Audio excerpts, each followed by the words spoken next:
الرحيم الحمد لله رب العالمين الرحمن الرحيم مالك يوم الدين إياك نعبد وإياك نستعين اهدنا الصراط المستقيم صراط الذين أنعمت عليهم غير المغضوب عليهم ولا الضالين صدق الله العلي العظيم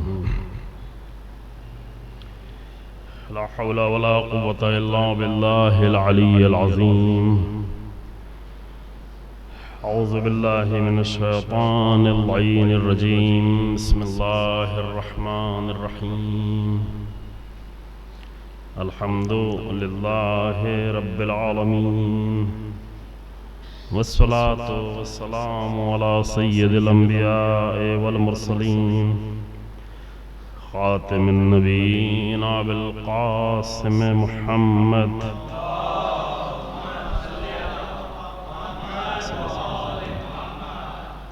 ثم الصلاة والسلام على أهل بيته الأطيبين الأطهرين المعصومين المنتجبين الذين أذهب الله عنهم الرجس وطهرهم تطهيرا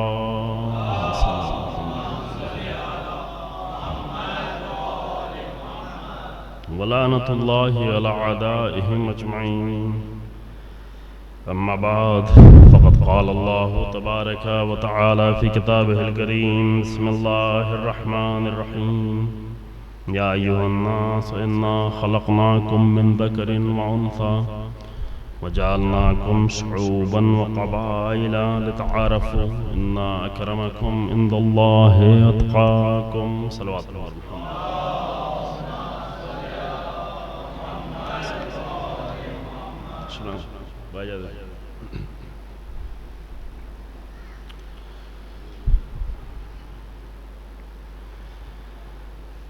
قرآن مجید کی سورہ حجرات کی اس آیہ کریمہ کے ذیل میں جو گفتگو ہو رہی تھی وہ یہ تھا کہ قرآن نے آ کر انسانی فضیلتوں کا اصلی معیار بیان کیا اور باطل معیاروں کو ختم کیا، باطل معیاروں کو توڑا، اور پیغمبر اکرم صلی اللہ علیہ وآلہ وسلم نے عملی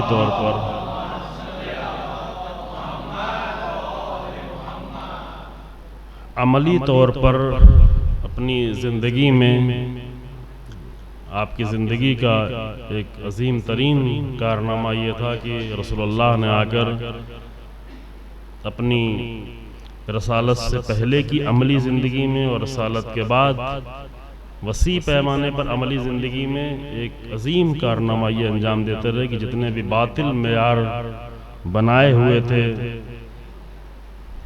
ان سارے معیاروں کو توڑ کر پیش کیا لوگوں کے سامنے، تمام باطل معیار اور انسانی معاشرے کو آ کر صحیح معیاروں سے آشنا کیا۔ یہ بشریت کی ناقدردانی ہے، خود امت مسلمہ نے قدر نہیں کی کہ وہ سلسلہ جو رسول اللہ نے شروع کیا تھا اگر وہ سلسلہ باقی رہتا اور اس کو صحیح طریقے سے سنبھالا جاتا اور بیچ میں وہ رکاوٹیں لا کر نہ ڈالی گئی ہوتی جو رسول اللہ کے بعد پیش آئیں اور جو بنی امیہ تک جا کر پہنچیں، تو انسانیت کو رسول اللہ کی تعلیمات سے بہت خیر ملی تھی، اس سے کہیں زیادہ خیر ملتی، اور وہ درد اور وہ تکلیف اور وہ رنج آج جو بشریت کو اٹھانا پڑ رہا ہے وہ اٹھانا نہیں پڑتا۔ ایک صحیح انسانی معاشرے کو بافضیلت انسانوں کی ضرورت ہے جو صحیح معیاروں پر زندگی گزار رہے ہوں، صحیح اصولوں پر زندگی گزار رہے ہوں۔ انبیاء کے آنے کا بھی اصلی مقصد یہی تھا، اور بافضیلت انسانوں کے لیے یعنی بافضیلت معاشرے کے لیے بافضیلت انسان چاہیے، بافضیلت انسانوں کے لیے ان کو فضیلتوں کا راستہ طے کرنے کے لیے معیار چاہیے، معیار کے ساتھ ساتھ نمونے چاہیے۔ ہم انہی نمونوں پر گفتگو کر رہے ہیں کہ ان نمونوں میں ایک ذات جو انسانی معاشرے کے لیے ہمیشہ ایک نمونہ ہے، وہ حضرت امیر المومنین علی ابن ابی طالب علیہ السلام کے لیے۔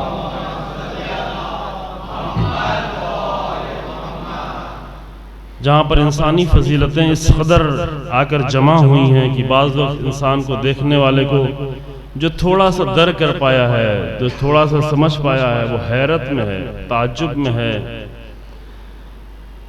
امیر المومنین کی زندگی کی فضیلتوں کو دیکھ کر، کہ البتہ عرض کیا گیا کہ وہ ساری فضیلتوں کا سرچشمہ جا کر پروردگار کی صفات سے ملتا ہے، کہ پروردگار یہ فضیلتیں عطا کرتا ہے، یہ صفات عطا کرتا ہے۔ جس قدر انسان اپنے اندر صلاحیت پیدا کرتا چلا جائے، پروردگار کی طرف سے عطا ہوتی چلی جاتی ہے۔ جس طرح اللہ نے رسول اللہ کو عطا کیا تھا، اسی طرح امیر المومنین علی ابن ابی طالب علیہ السلام کو صلی اللہ علیہ وسلم۔ اور وہ جو رابطہ تھا جو رسول اللہ سے، اس رابطے کی بنیاد پر، اور وہ خاص تربیت رسول اللہ کے سائے میں جو ہوئی، اور الہی تربیت جو ہوئی، جس کا نتیجہ ایک ایسا عظیم انسان بن کر تاریخ کے سامنے آیا، ایک ایسا عظیم انسان کی آج اتنے سال گزر جانے کے بعد، اگرچہ وہ تمام فضیلتیں نہیں کر پائے ہیں، لیکن جتنی فضیلتیں انسان سمجھ پایا ہے، حیرت و شفدر میں ہے، پریشان انسان سوچ میں ہے کہ یہ کیسے ممکن ہے۔ بعض مورخین اور بعض مصنفین جنہوں نے آ کر کتابیں لکھی امیر المومنین پر، امیر المومنین کی کتاب پر، ابن ابی الحدید کو اس بات پر بہت تعجب ہے، اور آ کر اس کو باقاعدہ بیان کرتے ہیں اپنی کتاب میں، کہ ابن ابی الحدید کی کتاب جو نہج البلاغہ کے شرح میں، انہوں نے تقریباً 10 جلد کی کتاب لکھی، اور نہج البلاغہ کی ایک اہم شرح ابھی بھی جانی جاتی ہے، پہلے بھی تھی اور ابھی بہت ساری شرحیں آنے کے باوجود بھی وہ ایک اہم کتاب جانی جاتی ہے، اور یہ اہل سنت کے عالم ہیں۔ اور انہوں نے آ کر یہ کہا کہ امیر المومنین کی ذات وہ ہے کہ جن کے اندر متضاد فضائل تھے، یعنی عام طور سے انسانوں میں ایک پہلو فضیلت کا ہوتا ہے، وہ ایک پہلو فضیلت کا ہی انسان کو تعجب میں ڈال دیتا ہے، حیرت میں ڈالتا ہے، اور اسی ایک پہلو کو دیکھ کر لوگ اس قدر کبھی کبھی متاثر ہو جاتے ہیں کہ بعض معاشروں میں، جیسے جن معاشروں میں ہم زندگی گزار رہے ہیں، ایک پہلو انسان کی خوبیوں کو دیکھ کر انسان کے سامنے سجدہ کرتے نظر آتے ہیں، اس کو خدا ماننے کو تیار ہو جاتے ہیں، کہ یہ انسان کی کمیوں میں سے البتہ ہے۔ ابن ابی الحدید آ کر بیان کرتے ہیں کہ امیر المومنین کی ذات میں متضاد پہلو، متضاد یعنی ایسے صفات، ایسی فضیلتیں ہیں کہ جو ایک دوسرے کے مقابلے میں ہیں۔ متضاد کے لیے آپ لفظ کیا استعمال کرتے ہیں؟ ہاں، اپوزٹ، جی ہاں، اپوزٹ سے اچھا بھی ایک لفظ ہے، اپوزٹ صفات جو پائی جاتی ہیں ایک دوسرے کے مقابلے میں، جو عام طور سے نہیں ہوتی۔ پھر مثال بھی دیتے ہیں، مثلا ایک انسان اگر بہت بڑا شجاع انسان ہے، بہت بہادر انسان ہے، تو اس کے نفسیات، اس کی سوچ، اس کا پورا نظام فکر، اس کا پورا فکری سسٹم ایسا ہوتا ہے کہ اس سے اس بات کی توقع نہیں کی جا سکتی کہ ایک بہت بڑے بہادر انسان جو میدان جنگ میں جب آتا ہے تو بڑے سے بڑے سورما اس کے سامنے نہیں ٹک پاتے، اس کی تلوار کے سامنے آ کر ڈرتے ہیں۔ ایک ایسے انسان سے اس بات کی توقع نہیں کی جا سکتی کہ وہ اتنا نرم دل ہو، یعنی میدان جنگ میں اتنا سخت، اتنا محکم، اتنا مضبوط، اس کا ہاتھ اگر تلوار کے ساتھ چل رہا ہو تو اتنا مضبوط کہ وہ کبھی ہاتھ رکنے والا نہ ہو، ارادے مضبوط ہوں، عمل مضبوط ہو، فیصلے مضبوط ہوں، جو میدان جنگ میں 23 سال کی عمر سے لے کے 63 سال تک امیر المومنین کی زندگی میں جو دیکھا گیا، جنگ بدر اور جنگ بدر سے لے کر کے جنگ صفین اور نہروان تک، یہ 23 سال سے لے کر کے 63 سال کی 40 سالہ زندگی میں جہاں اتنی شجاعت، اتنی طاقت، اتنی قدرت دیکھی گئی، اتنے قوی انسان، اس سے اس بات کی توقع نہیں کی جاتی کہ وہ اس قدر نرم ہو، اس قدر لطیف ہو، اس کے اندر اتنی روح میں لطافت پائی جاتی ہے کہ پروردگار کی بارگاہ میں آتا ہے تو اس قدر گریا کرتا ہے، اس قدر روتا ہے کہ روتے روتے گریا کرتے کرتے غش کھا کر زمین پہ گر جاتا ہے۔ یعنی اہم نقطہ بیان کیا ہے ابن ابی الحدید کا، یہ نقطہ اہم، ان کی تعجب بھی اہم ہے کہ یہ کیسے ممکن ہے کہ ایک انسان، چونکہ پورا نظام انسان کے، نظام فکر انسان کے تبدیل ہو جاتا ہے جب ایک صفت انسان کے اندر پیدا ہو جاتی ہے تو اسی طرف وہی سوچ ہوتی ہے، وہی فکر ہوتی ہے، وہی ہم و غم ہوتا ہے، اسی میں سارا ذہن لگا ہوتا ہے. پھر دوسرے پہلو کی طرف جو متضاد نہ بھی ہوں، اپوزٹ نہ بھی ہوں، اس کی طرف جانا بعض وقت مشکل ہوتا ہے. دوسرے اس سے ملتے جلتے صفات نہیں نظر آتے، لیکن بالکل متضاد صفات کی طرف جانا یہ انسان کے لیے انسان نہیں سوچ پاتا. ابن ابی الحدیث جیسا انسان نہیں سوچ پا رہا کہ کیسے امیر المومنین یہ متضاد صفات. پھر وہ ایک انسان جو اس قدر میدان جنگ کا انسان ہو، پھر دوسری طرف دعا اور عبادت کے انسان ہو، جو عبادتیں کرتا ہو، جس کی عبادتوں کی حالت یہ ہوتی ہے کہ جب امام سید سجاد سے امام محمد باقر علیہ السلام نے سوال کیا کہ بابا جان آپ اس قدر عبادت کرتے ہیں، آپ کی یہ راتیں اس طرح عبادت کرنا، تو فرمایا کہ اے میرے لال تم میری عبادتوں کیا کہتے ہو، میرے جد کی عبادتیں اس سے کہیں زیادہ تھیں. یعنی امام زین العابدین اور امام سید ساجدین یہ فرما رہے ہیں کہ میرے جد علی بن ابی طالب کی عبادتوں کو اگر دیکھتے تو کیا کرتے. یعنی ایک انسان میدان جنگ کا اتنا شجاع، بہادر، قوی، سخت دل، محکم، مضبوط، وہ جب عبادتوں کے میدان میں آتا ہے تو یہ عبادت کی حالت ہوتی ہے. اتنا نرم، اتنا لطیف، اتنا نرم دل، گریا، اس قدر عبادتیں، اس قدر ساری رات کھڑے ہونا پروردگار کی بارگاہ میں، ہزار رکعت نماز پڑھنا.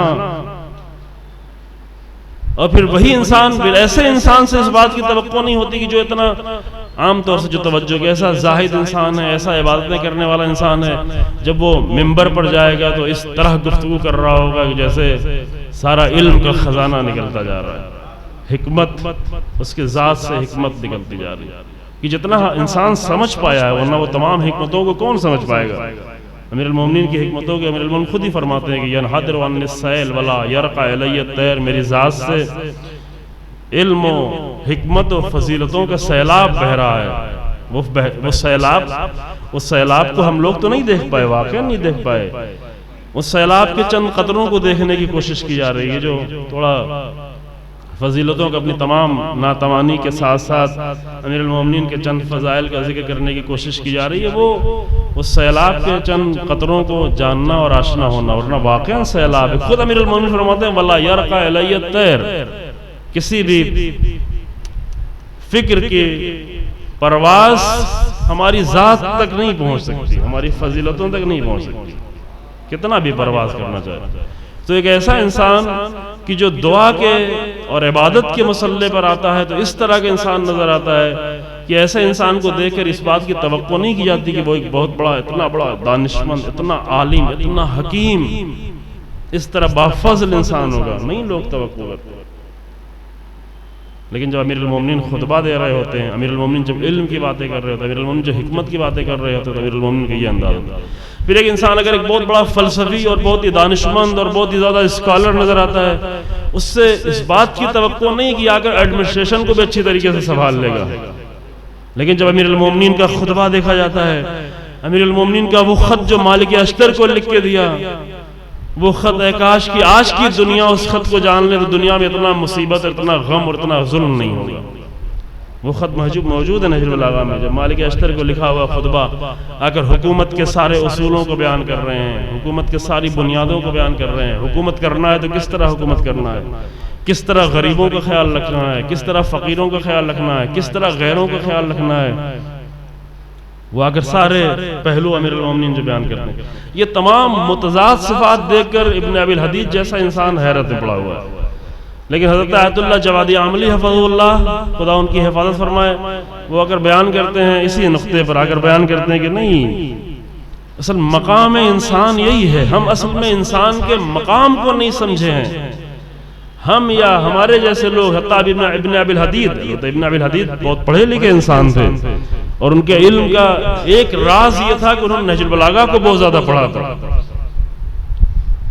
ابن ابی الحدیث نے جو قصیدے لکھے ہیں، عربی زبان کے اہم قصیدوں میں سے قصیدہ مانا جاتا ہے جو ابن ابی الحدیث نے امیر المومنین کے شان میں قصیدہ لکھا ہے. ایک طولانی قصیدہ اور بہت ہی شاندار قصیدہ. اور ان کے سارے علم کا راز یہ کہ نہج البلاغہ پڑھی ہوئی ہے. نہج البلاغہ میں بعض خطبوں کو ان کا خود بیان ہے کہ 1000 بار پڑھا ہے. وہ خطبہ جو الہاکم التکاثر حتی زرتم المقابر کی تفسیر میں امیر المومنین نے بیان کیا ہے، قرآن کے اس آیت، قرآن کے اس مختصر سے سورہ کی تفسیر میں ابن ابی الحدیث کہتے ہیں کہ اس خطبے کو میں نے شاید 1000 بار پڑھا ہو، اور جب بھی پڑھا ہے مجھے کوئی نیا راز کھل کر ملا، کوئی نیا نقطہ ملا. یعنی ایسے راز رکھے ہیں کہ ابن ابی الحدیث جیسا انسان اتنے راز ڈھونڈ سکتا ہے، جبکہ اس میں ممکن اور بھی راز ہو. لیکن آیت اللہ جوادی عاملی فرماتے ہیں کہ نہیں، اصل مقام انسان یہی ہے. ہم چونکہ انسانی مقام کو صحیح طرح سے نہیں سمجھ پائے ہیں، لہٰذا ہمیں تعجب ہوتا ہے. ہم چونکہ ایسے معاشروں میں زندگی گزار رہے ہیں کہ اگر کسی کے اندر ایک فضیلت پیدا ہو جائے تو لوگ اس کے سامنے سجدے کرتے نظر آتے ہیں، بھگوان سمجھنا شروع کر دیتے ہیں. بھگوان ایک اگر کوئی فضیلت پیدا ہو جائے، جبکہ وہ نہیں جانتے کہ اللہ اگر چاہے وہ جو واقعاً پرستش کے لائق ہے، جو واقعاً سجدے کرنے کے لائق ہے، جو واقعاً عبادت کے لائق ہے، اس نے انسان کو بنایا ہی اتنا عظیم ہے کہ وہ چاہے تو اپنے اندر بہت ساری متضاد صفات اور فضیلتوں کو پیدا کرے. یعنی انسان مقام انسانی ہے یہ، مگر صرف اس کو کرنا یہ ہے کہ ان فضیلتوں کی جہاں پر جس فضیلت کی ضرورت ہے اس کو آ کر عملی طور پر پیش کرنا ہے. ممکن ہے کہ ہم خطبہ دیتے ہوئے، تقریر کرتے ہوئے، گفتگو کرتے ہوئے بہت ساری فضیلتوں کا ذکر کریں، لیکن میدان عمل میں آ کر وہ فضیلتیں ظاہر نہ ہو پائیں. یہ کمزور انسان، یہاں پر ہم کمزور ہیں. یہ انسانوں کی کمزوریاں ہوتی ہیں کہ جہاں پر فکر کے اعتبار سے قوی ہو، فکر کے اعتبار سے مضبوط ہو، تقریر کے اعتبار سے مضبوط ہو، سوچ کے اعتبار سے مضبوط ہو. یہ ایک قوت ہے انسان کی، یہ قوت خود بڑی قوت ہے. اگر انسان میں یہ قوت موجود ہے تو یہ قابل قدر قوت ہے. خود انسان کو قدر کرنا چاہیے اگر اس کے اندر یہ صلاحیت پائی جاتی ہے کہ وہ بڑی سوچ سکتا ہے، اپنی ذات سے باہر نکل کر اور بھی سوچ سکتا ہے، قوت فکر مضبوط ہے، انالائز کر سکتا ہے مسائل کو، تجزیہ و تحلیل کر سکتا ہے، تجزیہ و تحلیل کر کے صحیح نتیجے تک پہنچ سکتا ہے. کیونکہ یہ صلاحیتیں بہت سارے لوگوں میں نہیں ہوتی، اور اگر نہیں ہو تو یہ کوشش کرے، انسان پیدا کرنے کی کوشش کرے، تاکہ تجزیہ و تحلیل کے ذریعے سے، انالائز کرنے کے ذریعے سے، مسائل پر غور و فکر کرنے کے ذریعے سے. کتنی تاکید کی گئی ہے کہ غور و فکر کرنا دین کا حصہ ہے، فکر عبادت ہے. فکر صرف عبادت نہیں ہے بلکہ فکر بڑی عبادت ہے. یہ کتنا بار بار عرض کیا جاتا ہے، علماء عرض کرتے ہیں. یعنی اتنا عرض کرنے کے بعد یہ بات ابھی ہمارے معاشرے میں، اسلامی معاشرے میں یقین کی حد تک نہیں پہنچی ہے کہ کیا یہ بھی ہو سکتا ہے. عبادت تو ہم سمجھتے ہیں قرآن پڑھنا عبادت ہے، نمازیں پڑھنا عبادت ہے، دعائیں پڑھنا عبادت ہے، مجلس کرنا عبادت ہے، ذکر کرنا عبادت ہے، تسبیح پڑھنا عبادت ہے. یہ سب تو ہم عبادت کرتے ہیں، اس کو عبادت سمجھتے بھی ہیں، لیکن اس یقین تک ابھی ہم اپنے آپ کو نہیں پہنچا پا رہے کہ نہ آ کر صرف فکر کرنا، تنہا فکر کرنا بھی عبادت ہے. اور صرف عبادت نہیں بلکہ اتنی بڑی عبادت ہے کہ انسان کی 1 گھنٹے کی فکر پوری زندگی کے اوپر غالب آ سکتی ہے. اور یہ اسلامی تعلیمات میں سے، یہ کسی بھی مذہب کی یہ تعلیم نہیں ہے. کسی بھی مذہب نے اتنی بڑی تعلیم نہیں دی ہے جو اسلام نے اگر یہ تعلیم دی ہے. یہ نہیں معلوم اس تعلیم تک مسلمان کب پہنچے گا اور مسلمان معاشرہ کب تک پہنچے گا کہ جب آ کر وہ فکر کو عبادت سمجھنے لگے، سوچ کو عبادت سمجھنے لگے. لیکن جب انسان فکر کرنا شروع کرتا ہے اور فکر کر کے عملی میدان میں، فکری میدان میں اگر اپنے آپ کو قوی کرتا ہے، مضبوط کرتا ہے، تو اس کے اندر ایک بڑی قوت، ایک فضیلت پیدا ہو جاتی ہے. یہ فضیلت ہے، یعنی انسان کے اندر بصیرت کا پیدا ہو جانا. میں نہیں عرض کر پایا ان تمام فضیلتوں میں کہ بصیرت ایک بہت ہی اہم نقطہ ہے.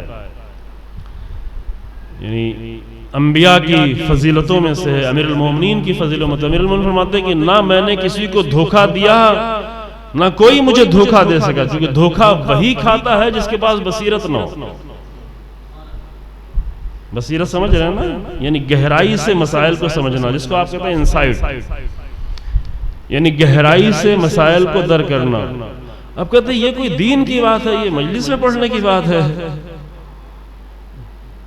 نا گہرائی، دین میں گہرائی لانا یہ دین کی بات ہے.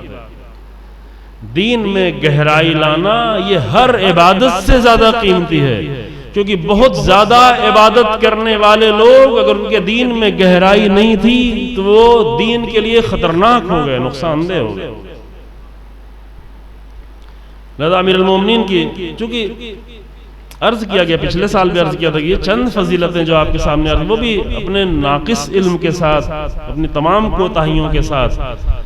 بصیرت ایک بہت ہی عظیم الشان فضیلت ہے جو ہر جگہ جس کو امیر المومنین دیکھ رہے ہیں. اپنی بصیرت سے 10 سال کی عمر میں امیر المومنین نے پہچان لیا کہ کس کے لیے اپنی پوری زندگی کو قربان کیا جا سکتا ہے. اس کے لیے بصیرت چاہیے. معمولی انسان یہ فیصلہ نہیں کر سکتا. جہاں رسول اللہ کے ساتھ دینے کے لیے کوئی بھی تیار نہیں ہے، ایک بھی کھڑا ہونے کو تیار نہیں، کھا کھا کر چلے جا رہے ہیں، کھا کھا کر چلے جا رہے ہیں. وہاں پر ایک 10 سال کا بچہ بصیرت کے ساتھ، یہ نہیں دیکھیں غلط فہمی نہ ہو کہ چونکہ رسول اللہ نے پالا ہے اور بچپن سے ساتھ رہے ہیں اور کوئی اٹھنے والا نہیں ہے اور رسول اللہ کے اوپر ترس آ گئی معاذ اللہ اور رحم آ گیا، کوئی رسول اللہ کا ساتھ دینے والا نہیں تو نہیں ہمیں دے دینا چاہیے. یہ جذباتی فیصلہ نہیں تھا، کیونکہ کوئی بھی جذباتی فیصلہ زبان سے کیا جا سکتا ہے، میدان عمل میں ٹوٹ جاتا ہے. جذباتی فیصلہ تقریر سن کے انسان فیصلہ کر سکتا ہے کہ آج سے مجھے یہ کر کے دکھا دینا ہے، لیکن وہ جذبات میں آ کر فیصلہ کیا تھا انسان نے، جوش میں آ کر بیان کو سن کر جذبات میں آ گیا تو فیصلہ کر لیا. لہذا یہی انسان 2 دن کے بعد کچھ اور اثر ہوتا ہے، 4 دن کے بعد کچھ اور ہو جاتا ہے، 10 دن کے بعد کچھ اور ہو جاتا ہے، 20 دن کے بعد بھول ہی جاتا ہے کہ میں نے کوئی فیصلہ بھی کیا تھا کہ نہیں کیا تھا. ٹوٹ جاتا ہے، کمزور ہو جاتا ہے، کیونکہ بصیرت کے بغیر کیا تھا، سمجھ کے بغیر کیا تھا، اس کے تمام پہلوؤں کو دیکھے بغیر کیا تھا. امیر المومنین کی بصیرت وہ تھی کہ 10 سال کی عمر میں جو فیصلہ کیا اس پر پورے 53 سال تک اس طرح سے مضبوطی سے باقی رہے کہ جیسے جیسے وقت گزرتا گیا امیر المومنین کی قوت فیصلہ اور قوت ارادہ اور بڑھتی چلی گئی. ابھی بہت سارے پہلو باقی ہیں عزیزوں، یعنی یہ نہیں ہے کہ یہ گفتگو تمام ہو گئی، شاید اس موضوع کو پتہ نہیں ہم باقی رکھیں یا کسی اور پہلو کی طرف اشارہ کریں. چاہیے تو یہ ایک صحیح پوچھے تھے ایک موضوع پہ پورے 10 دن گفتگو امیر المومنین کی کسی ایک فضیلت پر، لیکن خوب اس کے لیے پھر بہت لمبی انسان کو زندگی چاہیے، سننے والے کو بھی، بیان کرنے والے کو بھی، اور علم بھی چاہیے. پھر ہم لوگ بہت ہی معمولی طالب علم ہیں. لہذا قوت فکر کے زیادہ ہو جانے کے نتیجے میں انسان کے اندر بصیرت پیدا ہوتی ہے، اور یہ ایک قوت انسان کے اندر ہے. انسان کی 2 قوتوں میں سے ایک قوت ہے کہ انسان میں یہ صلاحیت پیدا ہو جائے تاکہ دھوکہ نہ کھائے، انسان پریکٹس کرے، مسائل کو جا کر خود ہی ایک مسئلے کو اٹھا کر، ایک خبر آئی ہے اس خبر کو آ کر تحلیل کرے، اینالائز کرے، گہرائی میں جائے. مثلا خبر آئی ہے کہ بحرین میں یہ ماجرا پیش آیا، اس کو آ کر غور کرے. خبر آئی کہ فلسطین میں ایسا ہو رہا ہے، اس پر آ کر انسان فکر کرے. اگر یہ خبر دی گئی کہ امام خمینی نے فلسطین کے حفاظت کے لیے روز قدس کو آ کر آخری جمعے کو قدس کا دن قرار دیا، اس پر غور کرے انسان. صرف پروپیگنڈے سن کر، حتیٰ اچھے بھی پروپیگنڈے سن کر لازم نہیں کہ اسی پر اکتفا کر لے، نہ اس پر بھی غور کرے. اور برے پروپیگنڈے سن کر آ کر، پروپیگنڈے تو بہت آتے ہیں، کیے جاتے ہیں، نازیبا پروپیگنڈے، جاہلانہ پروپیگنڈے، احمقانہ پروپیگنڈے کیے جاتے ہیں. لیکن انسان کو یہ حق ہے، اللہ نے انسان کو یہ اختیار دیا ہے کہ وہ خود آ کر اپنے سارے فیصلے کرے. ہاں، ریسورسز فیصلہ کرنے کے لیے، فکر کرنے کے لیے کچھ سرچشمہ چاہیے ہے، کچھ اسرار چاہیے ہیں، کچھ سیکرٹ چاہیے ہے، کچھ باتیں چاہیے جس کے اوپر غور کرے. اس کے لیے صحیح چیزیں انسان اپنے پاس جمع کر کے رکھے کہ امیر المومنین ہی کے کلام کے مطابق بتحسین الاسرار واجالۃ الرائے بتحسین الاسرار، جولانی فکر میں آنے کے لیے کچھ اسرار چاہیے ہیں. خالی انسان خالی ذہن ہو کر اگر فکر کرتا ہے تو اس میں شیطان آ کر اپنے سیکرٹ ڈالنا شروع کرتا ہے. جس کے پاس کچھ ہو ہی نہیں، یہ تاکید کی جاتی رہتی ہے ہمیشہ کی، خاص کر یہاں پر جوان ہی زیادہ ہوتے ہیں، آئیں اپنے زندگی میں ایک وقت نکالیں اور وقت نکال کر معتبر چیزیں اپنے پاس جمع کرنا شروع کریں.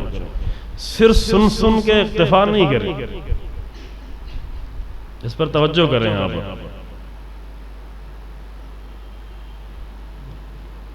صرف سن کر ذہن میں ایک چیز آ جاتی ہے، لیکن وہ کتنی دیر تک باقی رہے گی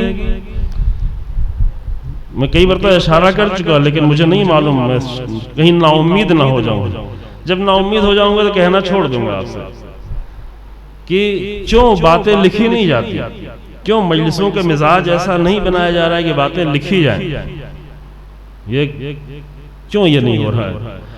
یہی کام جو ہم اور آپ کرتے ہیں، جا کر بیٹھ جاتے ہیں آرام سے اور ایک ثواب کا کام کر کے چلے آتے ہیں، اگر یہی کام امام جعفر صادق علیہ السلام کے سارے شاگرد کر رہے ہوتے ہیں، اگر امام جعفر صادق کے سارے شاگرد علیہ السلام کے سارے شاگرد یہی کر رہے ہوتے کہ وہ بھی آ کر ثواب کے طور پر امام کی بات سننا اور ایک مولوی کی بات سننا، دونوں کے ثواب میں بہرحال فرق ہے، وہ آتے کہ اب امام صادق علیہ السلام کی بات سننے سے بڑھ کر ثواب اور کیا ہوگا؟ اگر وہ بھی آ کر خالی ثواب کے طور پر سن کے چلے جاتے تو آج ہمارے پاس کچھ بھی نہیں ہوتا، خالی ہوتے ہیں۔ اگر رسول اللہ کے اصحاب بھی آ کر ساری باتیں رسول اللہ کی خالی سن کے چلے جاتے تو آج نہ ہمارے پاس دین ہوتا، نہ شریعت ہوتی، کیا ہوتا؟ کتنی تحریف ہوتی، کتنا انحراف ہوتا۔ لیکن کچھ لوگ تھے جو محفوظ کر رہے تھے، جو حفاظت کر رہے تھے، رسول اللہ کے راز کی، رسول اللہ کی باتوں کی، رسول اللہ کی تحریر کی حفاظت کر رہے تھے، اس کو قدر جانتے تھے، اس کو اہمیت دیتے تھے۔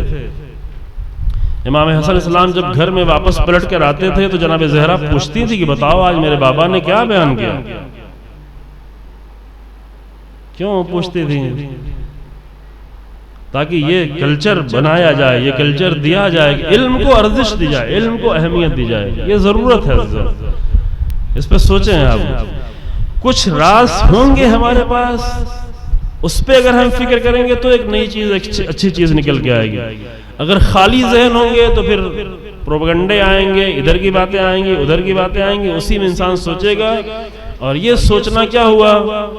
یہ وہی ہوا کہ جو ہر وادی میں انسان کو لے کر پہنچ جاتا ہے۔ جیسے شاعروں کے لیے قرآن نے کہا کہ دیکھتے نہیں، یہ ہر وادی میں ٹہل رہے ہوتے ہیں، وادیاں پڑی ہوئی ہیں، بہت ساری وادیاں نہیں، ویلیز، کفر کی، شرک کی، نفاق کی، بے عقیدگی کی، بد عقیدگی کی، جہالت کی، یہ ساری وادیاں ہیں۔ اگر انسان کے پاس ایک صحیح خزانہ موجود نہیں ہے تو ایک غلط وادیوں میں جا کر ٹہلنا شروع ہوگا۔ جب وہاں پر سوچے گا تو نتیجہ بھی جو نکلے گا وہ نتیجہ نقصان دہ ہوگا، یعنی انسان کی زندگی کے لیے نقصان دہ ہوگا۔ انشاءاللہ کہ کوئی ایسا نہ ہو، لیکن انسان اپنے زندگی پر آ کر ایک غور کرے کہ اگر ایک صحیح روش پر سوچ کر انسان آگے بڑھ رہا ہوتا تو ممکن ہے بہت آگے بڑھ سکتا تھا، کیونکہ انسان اتنے عظیم انسان جو لوگ بنے ہیں ایسے ہی آگے بنے ہوئے ہیں۔ تو یہ ایک پہلو ہے، اس پر ہم زیادہ آپ کو نہیں پریشان کرتے۔ ایک پہلو انسان کی زندگی کی یہ ہوا کہ وہ آ کر اپنی فکری قوت کو مضبوط کرے، سوچ کی صلاحیت کی قوت کو، یہ ایک فضیلت ہے انسان میں۔ لیکن دوسری فضیلت اسی کے ساتھ جو لازم ہے وہ ہے عملی قوت، یعنی قوت عمل کا مضبوط ہونا۔ یعنی انسان کی فکری قوت کتنی ہی زیادہ قوی ہو، اگر وہ فکری قوت عملی قوت میں تبدیل نہ ہو تو یہ انسان خود ایک بڑی مشکل میں دوچار ہونے والا ہے، جس کے لیے روایات میں جو کہا گیا ہے وہ روایات کا کلمہ ہے کہ اللہم انی اعوذ بکا من علم لا ینفع، اے میرے پروردگار میں اس علم سے پناہ مانگتا ہوں کہ جو فائدہ پہنچانے والا نہیں، کیونکہ ہر وہ علم جو انسان کی صرف سوچ کی حد تک ہے اور فکر کی حد تک ہے اور میموری کی حد تک ہے، حتیٰ کتابوں تک آ گیا ہے، وہ علم فائدہ مند نہیں ہے۔ علم مفید وہ ہے جو انسان کی زندگی میں آ کر داخل ہو جائے، انسان کے عمل کا حصہ ہو جائے، اور نتیجے میں انسان کی قوت عمل بڑھنا شروع ہو جائے۔ قوت عمل یعنی ایک صحیح سوچ کے نتیجے میں، ایک صحیح فکر کے نتیجے میں، جب انسان نے ایک نظام بنایا اپنی فکر کا اور اس صحیح فکر کے نتیجے میں پہنچے گا کہاں تک؟ صحیح فکر کے نتیجے میں صحیح فکر کے نتیجے میں یہ نہیں بہت بڑی چیز ہے انسان پہنچ کہ ہمیں اس طریقے سے بزنس کرنا ہے تو اتنا پیسہ ملنے والا ہے، اور اس طرح سے یہ کام کرنا ہے تو یہ نتیجہ ملنے والا ہے، اس طرح سے دکان چلانی ہے تو یہ بھی اچھی چیز ہے، یہ بھی انسان کرے، لیکن یہ کوئی بہت بڑی چیزیں نہیں ہیں۔ صحیح سوچ کے نتیجے میں جو چیز انسان کو اصلی چیز حاصل ہوتی ہے وہ فضیلت کی راہیں ہیں، جن فضیلت کی راہوں تک انسان کو پہنچنا ہے، جس سے اصل میں انسان تبدیل ہوتا ہے۔ اصلی تبدیلیاں جو انسان میں آتی ہیں وہی فضیلت کی تبدیلیاں آتی ہیں۔ جب یہ شبہ قدر کے درمیان سے ہم گزر رہے ہیں، شبہ قدر میں بھی جو بہت سارے اعمال، ان تمام اعمال میں ایک عمل یہ ہے کہ اللہ کو بہت سارے نام سے یاد کرنا، بہت سارے صفات سے یاد کرنا۔ وہ سارے جتنے بھی صفات ہیں وہ کیا ہیں؟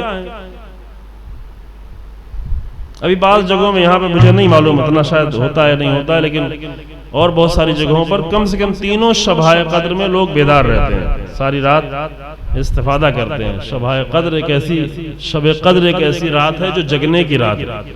یوں تو پتہ نہیں ہم کتنی راتوں میں جگتے ہیں، وہ آپ جانیں، بہتر جانیں۔ یوں تو کہا کہ رات میں سونے کے لیے کہا گیا، رات سوئیں، رات سونے کے لیے بنائی گئی ہے۔ وَجَعَلَ اللَّيْلَ، کہیں کہا لباسا، کہیں کہا سواتا، کہیں کہا نوم کے لیے، رات سونے کے لیے، رات انسان کے لیے، وہ البتہ اس تقسیم کے ساتھ جو پہلے بتایا گیا کہ اس کا کچھ حصہ سونے کے لیے، کیونکہ دوسری طرف وہ بھی امیر المومنین کا شعر جو آپ کے سامنے پیش کیا، آپ کی طرف منسوب شعر کی، جو بلندیاں چاہتا ہے وَمَن طَلَبَ الْعُلَا سَهَرَ اللَّيَالِي، وہ رات ہی میں جا کر بلندیاں حاصل کرتا ہے، یعنی رات میں کچھ حصہ انسان قرار دے اپنی بلندیوں کے سفر کے لیے، کہ وہ بلندیوں کا سفر رات میں پیسہ کمانے والی بلندیاں نہیں ملنے والی۔ البتہ یہاں چنئی کے جوانوں میں جو بلندیاں ملتی ہیں وہ رات میں آئی ٹی کمپنیوں میں پیسہ کما کر، وہ یہاں پہ امیر المومنین نہیں کہہ رہے ہیں، اس سے منع کیا گیا ہے، بعض روایتوں میں سختی سے منع کیا گیا ہے۔ میں آپ کے سامنے بعد میں لا کر آپ کے کبھی موضوع ہوا تو روایتوں کو آپ کے سامنے پڑھوں گا، کہ کوشش کریں کہ دن میں کام کریں، دن کام کرنے کے لیے۔ فیملی اسٹرکچر خراب ہونے لگتا ہے، بچوں پر غلط اثر پڑتا ہے، اپنی سائیکولوجی پہ غلط اثر پڑتا ہے، اپنی زندگی مشکل میں پڑ جاتی ہے۔ 10-20 سال بعد بہت ہی برے حالات انسان کے نفسیات پر پڑنا شروع ہوتے ہیں۔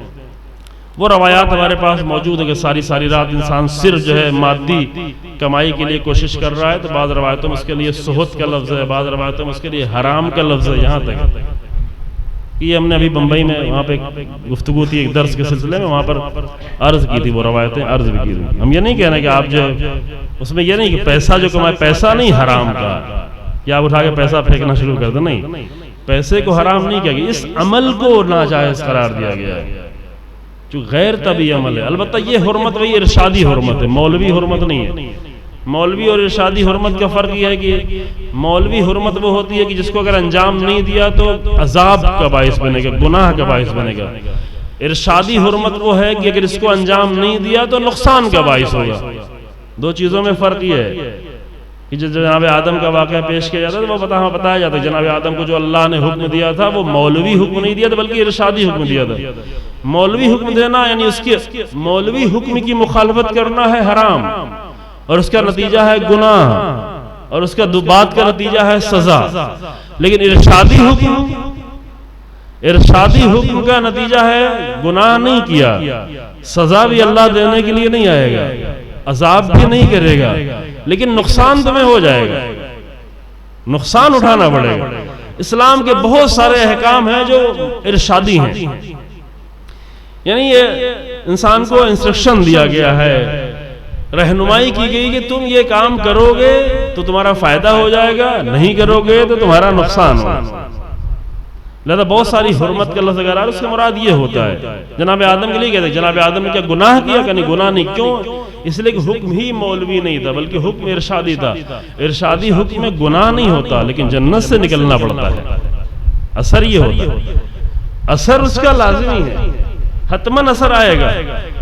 ساری رات کام کرنے سے گناہ نہیں ہوگا، پیسہ بھی جو کما کے لائے وہ پیسہ بھی حرام نہیں ہوگا، لیکن اس کا حتماً اثر پڑے گا اپنے اوپر، فیملی کے اوپر، بچوں کے اوپر، گھر کے اوپر اثر پڑے گا۔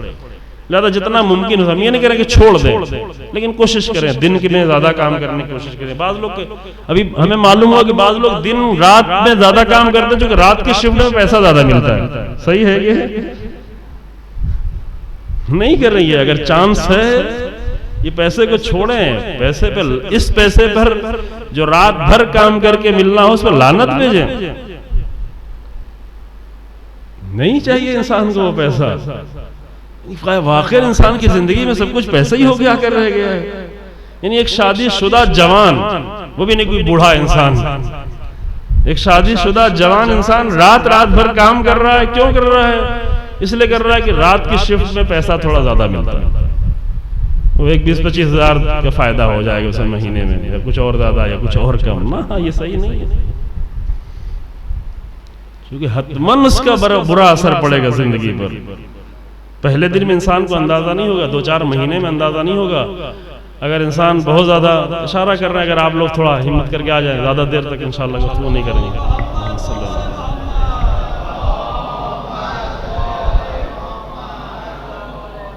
تھوڑا سا اور آ جائیں ایک صلوات پڑھیں. اللہم صلی علی محمد.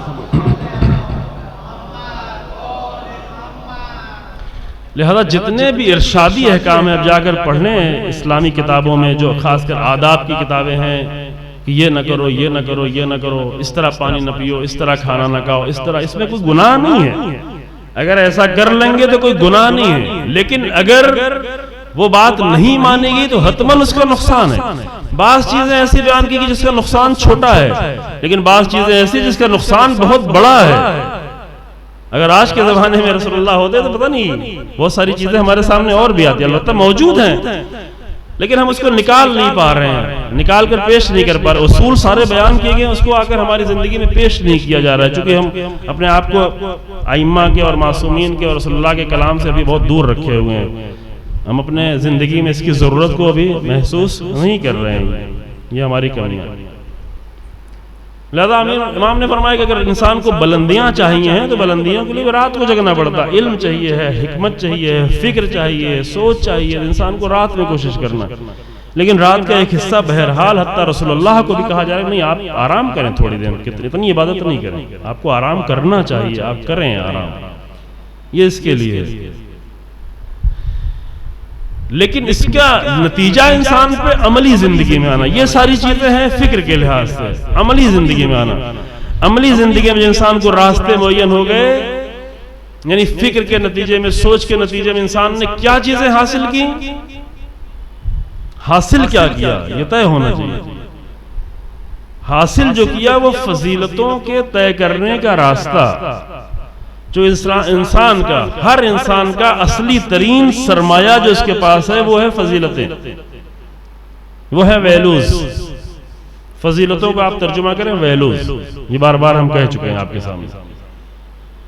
اور کوئی بھی سرمایہ انسان کا اپنا اصلی سرمایہ نہیں ہے. باقی ہیں, ضرورت کی چیزیں ہیں, آج ہیں کل نہیں ہیں.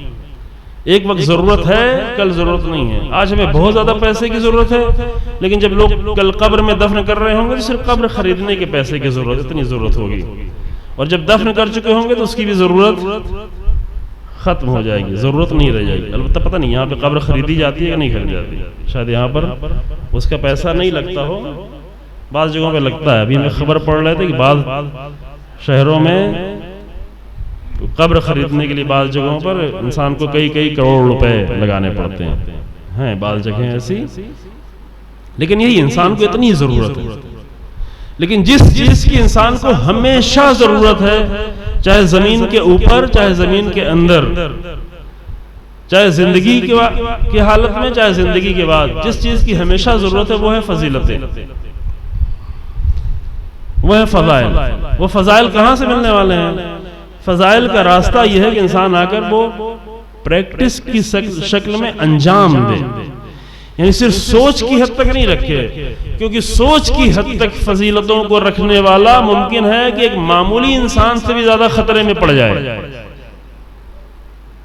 اب اس سے گھبرا کر آپ یہ نا کہ پھر ہمیں سوچ کی حد تک بھی نہیں رکھنا ہے, یہ نہیں کرنے کی ضرورت. ایک جگہ ہم ذکر کر رہے تھے بامبے میں, 7-8 سال پہلے کی بات ہے, کہ درجات ہوتے ہیں مومنین کے لیے, درجات ہیں بہشت میں. تو ایک صاحب آگے کہنے لگے ہم کو بہشت نیچے والا درجہ چل جائے گا, ہمیں زیادہ نہیں چاہیے. یعنی کچھ جگہ جہاں پر انسان کو قناعت کرنا ہے وہاں پر قناعت کرنے کو تیار نہیں. اگر اس سے کہا جائے نہیں چلو بھائی تمہارا گھر موجود ہے, بیوی بچے موجود ہیں, اچھی ایک سروس موجود ہے, اتنے پہ قناعت اگر کر لو گے تو تمہاری زندگی کو کوئی مشکل نہیں آئے گی, عزت سے زندگی گزار. کہا نہیں یہ کیسے ہو سکتا ہے, میرا فلاں پڑوسی تو وہ 10 لاکھ روپے کماتا ہے مہینے میں, تو میں 1 ہی لاکھ میں کیسے گزارا کروں گا. نہ 1 لاکھ میں گزارا اچھا ہو سکتا ہے, میرا فلاں بھائی تو اتنا کماتا ہے تو میرا ایسے کیسے چل جائے گا. ایک وہ جگہ کی جہاں پر انسان قناعت کر لے تو کوئی نقصان نہیں ہے, کوشش وہاں بھی کرے, کوشش کرنے میں کوئی حرج نہیں ہے, لیکن وہاں پہ اگر قناعت کر بھی لے تو کوئی نقصان نہیں ہے. لیکن ایک جگہ جہاں پر انسان کو قناعت نہیں کرنی ہے, وہ کہتا ہمیں یہ نیچے والی جنت چل جائے گی, یہ قناعت کی جگہ نہیں ہے. وہ کہتا نہیں ہمیں تھوڑا ہی سا علم چل جائے گا, اتنا زیادہ علم کی ضرورت نہیں. علم قناعت کرنے کی چیز نہیں ہے. اگر واقعاً علم کا طالب ہے انسان, علم کو طلب کر رہا ہے, تو علم میں قناعت ہے ہی نہیں.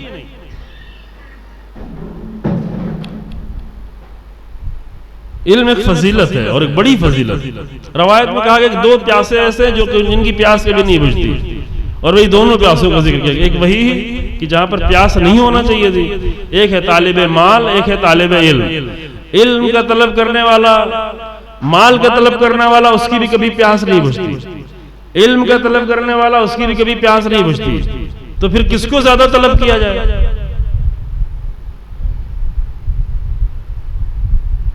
اب یہ سوال سخت ہو گیا آپ کا. یہ تو طلب کس کو کہے گا؟ طلب انسان کی ضرورت ہے. امام صادق علیہ السلام نے آ کر اللہم صلی علی محمد اصول کافی کے پہلے چیپٹر میں شروع ہی کی حدیثوں میں سے, اب یہ صحیح نہیں معلوم چونکہ ابھی یاد نہیں رکھ, پہلے بیان کر چکے ہیں, یہی 10-12 حدیثوں کے اندر ہی ہے, شروع کی حدیثوں میں. اسے جا کر پڑھیں, وہاں پر انگریزی میں موجود ہے اصول کافی کے پہلا چیپٹر. ہر جوان اصول کافی کو جا کر ڈاؤن لوڈ کرے, اور ڈاؤن لوڈ کرنے کے بعد کم سے کم اس کا پہلا چیپٹر اچھی طریقے سے, پہلا چیپٹر ہے عقل, کتاب العقل والجہل. اگر صرف ہماری زندگی عاقلانہ زندگی ہو جائے تو عاقلانہ زندگی ہمارے دین کو بھی صحیح کر دے گی, ہمارے اقتصاد کو بھی صحیح کر دے گی, ہمارے علم کو بھی صحیح کر دے گی, ہمارے اخلاق کو بھی صحیح کر دے گی, ہماری زندگی کے سارے پہلوؤں کو صحیح کر دے گی. اسی لیے دین میں عقل کی سب سے زیادہ تاکید کی. اس روایت میں بہت ہی خوبصورت روایت ہے. امام نے فرمایا کہ ایک عقل مند انسان, عاقل انسان, وہ دیکھتا ہے کہ دنیا حاصل کرنے میں بھی مشقت ہے. دنیا حاصل نہیں ہوتی الا بالمشقہ. جملہ یہ کہ دنیا حاصل نہیں ہوتی مگر یہ کہ اس کے لیے مشقت کرنی پڑتی. مشقت سمجھ رہے ہیں نا, یعنی سختی, یعنی اسٹرگل. مشقت کا ترجمہ آپ اسٹرگل کرنا, یہ سب سے نزدیک. دنیا حاصل نہیں ہوتی مگر یہ کہ اس کے لیے اسٹرگل کرنا پڑتا ہے. پھر وہ یہ دیکھتا ہے کہ آخرت بھی حاصل نہیں ہوتی مگر یہ کہ اس کے لیے بھی اسٹرگل کرنا پڑتا ہے. فری میں تو نہیں, مولوی والی آخرت وہ فری میں مل جاتی ہے, لیکن امام صادق علیہ السلام والی آخرت اس کے لیے اسٹرگل کرنا پڑتا ہے. ذاکروں والی آخرت اس کے لیے کچھ اسٹرگل کرنے کی ضرورت نہیں ہے, وہ تو بہت ہی فری مل جاتی ہے. لیکن رسول اللہ کی جو آخرت ہے اس کے لیے اسٹرگل لازم. امام صادق علیہ السلام کی آخرت جو بتا رہے ہیں اس کے لیے اسٹرگل لازم. یہ حدیث جا کر پڑھیں, واقعی خوبصورت حدیث. پھر امام نے کہا کہ عقل مند انسان جب دیکھتا ہے کہ دنیا کے لیے, پہلے اس بات پہ یقین کر لیں تب ہم آگے بڑھیں, کیونکہ اگر اس بات پر یقین ہی نہیں ہوا, اگر ہم جیسے ذاکروں والی ہی بات پر یقین ہے تو پھر آگے والا جملہ کہنے کا فائدہ نہیں ہے. کیونکہ آپ کہیں کہ نہیں دنیا کے لیے تو اسٹرگل کرنا چاہیے, لیکن آخرت کے لیے کون سا اسٹرگل؟ 2 رکعت نماز پڑھیں گے, 2 گریا کریں گے, ہو گئی آخرت. نہیں, امام صادق علیہ السلام کرنا اس کے لیے بھی کیا ہے, آخرت نہیں ملتی الا بالمشقہ. خاندان کی وجہ سے آخرت نہیں ملے گی, حسب و نسب کی وجہ سے آخرت نہیں ملے گی, مذہب و فرقے کی وجہ سے آخرت نہیں ملے گی. کوئی بھی نام دے لیں, یہ سارے نام ہیں, قرآن کہتا ہے یہ سب نام ہیں, تم نے نام دے رکھے ہیں. یہ تلک اسماء سمیتموها, یہ سب تم نے نام دے رکھا ہے. ناموں کی میرے نزدیک کوئی اہمیت نہیں ہے, ہمارے نزدیک معیار ہیں, اور معیار ہم نے بیان کیا, قرآن نے معیاروں کو بیان کیا. یہ سب کوئی چیز آخرت کے لیے نہیں. امام رضا علیہ السلام کا اپنا سگا بھائی صلی اللہ علیہ وسلم، سگا بھائی امام کا بیٹھا ہوا، امام کے قریب ہی بیٹھا ہوا، کہہ رہا ہے کہ اب سگا یعنی مراد یعنی امام باپ ایک ہی ہے، اب ماں کے اعتبار سے ممکن ہے فرق ہو، اسے آپ سوتیلا کہتے ہیں اگر ماں کے اعتبار سے، بھائی بیٹھا ہوا، خود امام کا اپنا بھائی بیٹھا ہوا، یعنی امام کاظم علیہ السلام کا بیٹا، اور امام رضا علیہ السلام بھی آپ کے فرزند ہیں، زید نام ہے، ایک زید جو بہت ہی مقدس اور محترم انسان ہے، امام زین العابدین السلام کے بیٹے تھے، یہ انسان اس کا نام بھی زید ہے، جو اولاد زیادہ تھے امام کاظم علیہ السلام کی، وہ بیٹھا ہوا خود امام کے پاس، امام کے قریب بیٹھا ہوا، ایک گروہ اکٹھا کر کے ان کے درمیان میں اپنے خاندان کے لوگوں کو ان کو اکٹھا کر کے ڈینگے مار رہا، ڈینگے سمجھ رہے ہیں نا، ڈینگے مار رہا، ہم تو ایسی خاندان کے ہیں، رسول اللہ ہمارے اجداد میں کون ہیں، ہمارے اجداد میں پھر گنا رہا ہے، رسول اللہ ہیں، جناب زہرا ہیں، امیر المومنین ہیں، اتنے سارے معصوم ہیں، ہم امام کے بیٹے ہیں، امام کے بھائی ہیں، بعد میں امام کے چچا بھی ہوں گے، امام کے پوتے ہیں، امام امام امام اتنا امام، رسول اللہ کے پوتے ہیں، نواسے ہیں، اتنا سب کچھ، پھر ہمارا کیا ہونا ہے، ہمارے لیے جنت لکھی ہوئی ہے، جنت ہمارے سامنے رکھی ہوئی، یعنی وہی غلط معیار، جب بھی کہیں غلط معیار پیش کیا جاتا ہے، یہ ہم کئی نمونے اور پہلے بھی پیش کر چکے ہیں، اگر کوئی آ کر دوسری عام باتیں کرتا ہے تو امام شاید نہ ٹوکیں، شاید نہ روکیں، لیکن کوئی اگر آ کر غلط معیار پیش کرے تو وہاں پر حتماً امام ٹوک رہا ہوتا، چاہے وہ یزید کا دربار ہی کیوں نہ، جیسے امام نے ٹوک دیا، امام یزید نے غلط معیار پیش کیا، امام نے ٹوکا وہاں، بہت سارے نمونے ہیں، بہت سارے نمونے پہلے پیش بھی کر چکے، ابھی اس پہ پیش کریں گے، آپ کو دیر ہو جائے گی، جب اس نے غلط معیار پیش کیا زید نے، تو امام نے اپنی گفتگو کو روک دیا اور روک کے کہا کہ زید تو کیا باتیں کر رہا ہے، یہ کیا باتیں لوگوں کے درمیان میں بیان کر رہا ہے کہ ہم خاندان والے ہیں، ہم امامت والی خاندان کے ہیں، ہم اہل بیت والے ہیں، ہم سادات ہیں، ہم یہ ہیں، ہم یہ ہیں، لہذا ہمارا تو کچھ ہونا ہی نہیں ہے، ہم تو سیدھے جنت میں چلے جائیں گے۔ یہ وہ تفکر تھا جو بنی اسرائیل کے زمانے سے آ رہا تھا، بنی اسرائیلی تفکر، آ کر رسول اللہ نے اس کو توڑا، یعنی ہر غلط معیار کو توڑا، ایک معیار جو رسول اللہ نے آ کر توڑا، وہ کہا کہ خاندان کچھ نہیں، خاندان کے معیار پر کچھ بھی نہیں طے ہونے والا ہے، ہاں ٹھیک ہے رسول اللہ کے نام پر احترام لازم ہے، کیا جائے، رسول اللہ کے لیے احترام کیا جائے، مثلا کوئی رسول اللہ کے نسل سے خاندان سے، تو رسول اللہ کے احترام کے لیے احترام کریں، اچھا ہے، سادات کا غیر سادات احترام کریں، رسول اللہ کے احترام کے لیے، جناب زہرا کے احترام کے لیے، لیکن اس سے کوئی معیار طے ہونے والا نہیں ہے، کیونکہ پوری زندگی میں آ کر انہی معیاروں کو توڑا ہے رسول اللہ نے، پوری زندگی میں آ کر انہی معیاروں کو آ کر ائمہ نے توڑا۔ امام کے سامنے جب ذکر، امام نے آ کر اس کو ڈانٹا، کہا کہ تو کیسی باتیں کر رہا ہے، اگر تیری یہ باتیں صحیح ہیں، اب دیکھیں نقطہ کیا بیان کیا، اگر تیری یہ باتیں صحیح ہوتی تو میرے اور اپنے بابا امام موسیٰ کاظم علیہ السلام سے بھی بڑا ہو گیا، یہ عجیب نقطہ ہے، اگر تیری یہ باتیں صحیح ہیں کہ صرف ہمیں کچھ کرنے کی ضرورت نہیں ہے، کوئی زحمت کرنے کی ضرورت نہیں ہے، کوئی مشقت کرنے کی ضرورت نہیں، کوئی اسٹرگل کرنے کی ضرورت نہیں، ہمارے پاس یہ سب کچھ موجود ہے، لہذا ہمارا سب کچھ انجام بہتر ہوگا، اگر تیری یہ باتیں صحیح ہیں، جس کا مطلب یہ ہے کہ تو ہمارے اور اپنے بابا امام موسیٰ کاظم سے بھی آگے بڑھ گیا، کیونکہ امام موسیٰ کاظم علیہ السلام، پھر وجہ بتائی، پھر امام نے خود ہی فرمایا، کیونکہ امام موسیٰ کاظم علیہ السلام نے اپنی پوری زندگی اسٹرگل کیا، دین کے لیے، حق کے لیے، ایمان کے لیے، عبادت کے لیے، اللہ کے لیے پوری زندگی کوشش کی، مشقت کی، اور اس کے نتیجے میں وہ مقام اللہ نے ان کو دیا تھا، اور تو کہتا مجھے کچھ کیے ہوئے بغیر ہی مل جائے گا، تو یعنی تو میرے بابا سے آگے نکل گیا، ایک صحیح معیار۔ اللہ تو ممکن ہے کہ آج کے زمانے میں غلط معیار اتنا ہمارے رگو پے میں بس گئے ہوں کہ جب صحیح معیار بتایا جائے تو سمجھنا مشکل ہو، درک کرنا مشکل ہو، سن کے سمجھ بھی لے انسان لیکن اس کو ہضم کرنا مشکل ہو، اس کو زندگی میں لانا مشکل ہو، لیکن ائمہ نے پوری زندگی یہ کام کیا کہ جہاں بھی ان کے سامنے غلط معیار پیش کیے گئے، آ کر ان غلط معیاروں کو توڑا۔ لہذا یہاں پر امام صادق علیہ السلام نے فرمایا کہ مشقت تو ہے، آخرت میں امام صادق کے دین کے مطابق اور رسول اللہ کے دین کے مطابق آخرت کے لیے بھی مشقت ہے اور دنیا کے لیے بھی مشقت ہے. تو کیا کرے انسان؟ اب یہاں بعد والا جملہ فرمایا کہ عقل مند انسان وہ ہے جو اس کے لیے زیادہ مشقت کرے گا جو زیادہ دیر تک باقی رہنے والی ہے. یہ ہے نقطہ،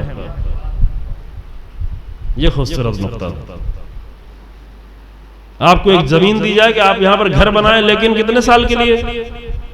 6 مہینے کے لیے آپ کو گھر بنانا ہے. گھر بنائیں، گورنمنٹ آپ کے لیے زمین الاٹ کر رہی ہے، لیکن آپ کو یہ زمین 6 مہینے کے لیے دی جا رہی ہے. اور پھر دوسری طرف سے آپ کے باپ آپ کو زمین دے اور کہے کہ یہ زمین تم زندگی بھر کے لیے اپنا گھر بناؤ. تو کہاں کیسا گھر بنائیں گے؟ واضح ہے نا بالکل. 6 مہینے اگر انسان کو کہیں مجبوراً رکنا پڑا تو خیمہ لگا کے بھی رہ سکتا ہے، وہ جھوپڑا ڈال کے بھی وہاں زندگی گزار گئی. 6 مہینے کی زندگی گزارنا ہے، لیکن جہاں پر اس کو پورے 60 سال 70 سال کی زندگی گزارنا ہے وہاں مضبوط کرے گا، کنکریٹ بنائے گا کہ ہم بھی رہیں، ہمارے بچے بھی اچھے طریقے سے رہیں. وہی عالم انسان کی یہاں پر امام نے فرمایا کہ ایک ایسی زندگی ہے کہ جو آ کر ختم ہو جانے والی ہے، ایک ایسی زندگی ہے کہ جو ہمارے اوپر نہیں بچوں پر بھی اثر ڈالنے والی ہے، خاندانوں پر بھی اثر ڈالنے والی ہے. لہذا مشقت کے بغیر تو کچھ بھی حاصل ہونے والا نہیں ہے. مشقت ہر جگہ کرنی ہے، تو کس کے لیے مشقت کی جائے؟ یہ انسان کو طے کرنا ہو مشقت کہاں پر کی جائے. دیکھیں اس سے آپ لوگ کوئی غلط نتیجہ یہاں لے کے نہ چلے جائیں کہ پھر ہم آ کر کل چھوڑ کے بیٹھے سب. نہ، یہ ساری گفتگو کا خلاصہ یہ ہے کہ اپنے زندگی کے اوقات کو تقسیم کریں. انسان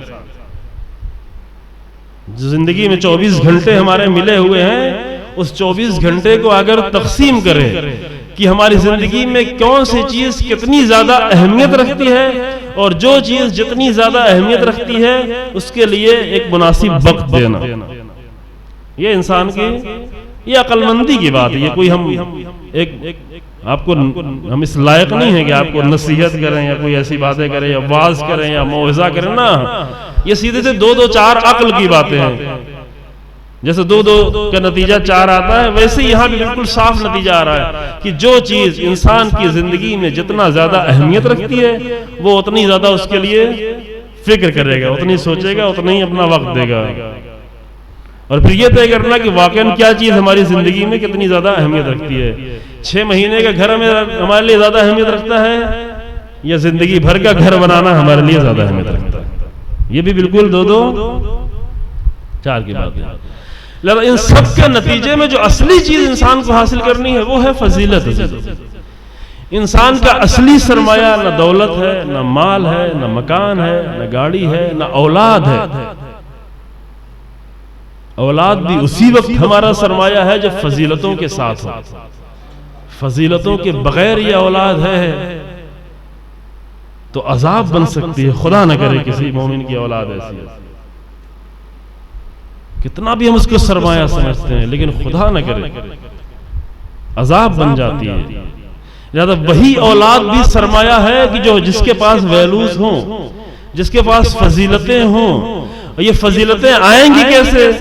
فضیلتوں کے لیے اگر علم کا اور معرفت کا سفر طے کر لیا ہے تو اس کو پھر آ کر عملی زندگی میں پریکٹس کرنے کی ضرورت ہے.